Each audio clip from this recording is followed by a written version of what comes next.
Hello students, দেখো এই অঙ্কটা আমি কিভাবে করবো সেটা হচ্ছে উম, সেটা হচ্ছে আচ্ছা, 1.1-2 সমান এটাকে আমি লিখতে পারি 3-2। আচ্ছা, 1.1-3 এটাকে আমি লিখতে পারি 4-3।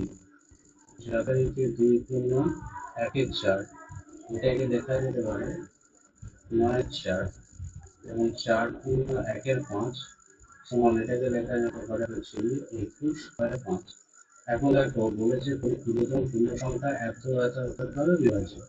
ধরা যাক আমি যদি সংখ্যাটা পি ধরি, এখানে পি ধরি, তাহলে যেটা ইন্টারেস করবে সেটা হচ্ছে পি কে আমি 3/2 দ্বারা ভাগ করবো। অর্থাৎ এক্ষেত্রে এইরকম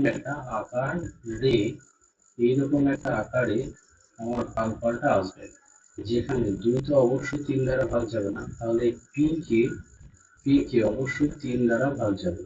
ঠিক একইভাবে আমি যদি পি কে 4/3 দ্বারা ভাগ করি, তাহলে যে সংখ্যাটা আসবে সেটা হচ্ছে 3/4।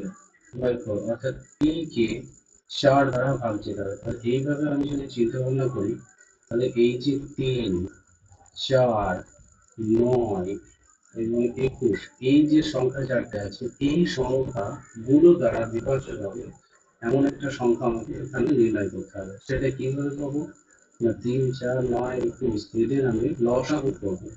হচ্ছে 3, 4, 9, 21 এদের আমি লসাগু যদি করি, তাহলে 3 দিয়ে 1-এ 3 3-কে এক্ষেত্রে 4 4 নিচে বসবে 7।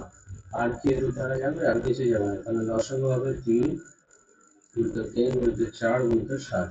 সেক্ষেত্রে হচ্ছে 4 9 36 ইন্টু 7 সমান হচ্ছে 7 3 21 আছে 22, অর্থাৎ 252।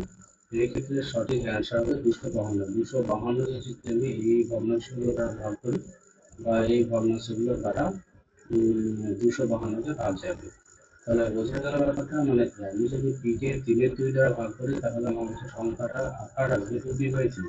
এটা একটা ভাগফল আসবে, ভাগফল একটা পূর্ণ সংখ্যাকে ভাগ করছি, তাহলে কি পি অবশ্যই 3 দ্বারা বিভাজ্য হবে।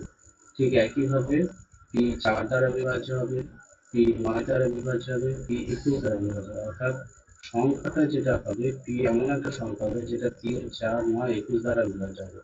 অর্থাৎ 3, 4, 9, 21 দ্বারা বিভাজ্য হবে একমাত্র ওদের লসাগু এবং লসাগুর কোনো গুণিতক। তাহলে ক্ষুদ্রতম হিসাবে পেলে সংখ্যাটা অবশ্যই 252 বা ক্ষুদ্রতম হিসাবে লসাগু হচ্ছে নির্ণয় সংখ্যাটা। ঠিক আছে, ওকে, থ্যাংক ইউ।